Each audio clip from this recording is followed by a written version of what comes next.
Hi friends जय जगन्नाथ चलतु बनैबा सहज प्रणाली मदरंगा शाग पतुआ।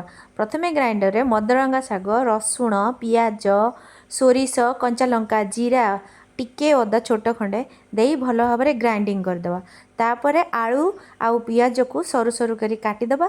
तापरे आमे से जो ग्राइंड करिथिबा मदरंगा शाग को से पेस्ट सांगरे आलू पियाज लूण आउ हलदी लंका गुंड सबु देई भल भाव में गोले नवा। भल भाव में गोले सारा पर से आमे कंचा सोरिष तेल पकई गोले ताकू भल भाव में गोले सारा पर आमे ताकू ढांकी दबा। ढांकी दे किछि समय छाड़ीदेले पुणी थरे ढांका खुली एपट सेपट उल्लेटे पुणी ताकू देखिए आलू सीझी कि ना चेक करिकी पुणी ढांकी दबा। एमती बहुत समय कला परे हमर रेडी हो मदरंगा शाग पतुआ। एटा गरम गरम पूरा भात सहित किंबा पखाल सहित भी बहुत बढ़िया लगे। खाइकी देखिए आउ कमेंट रे कहिबे केमती लागिला।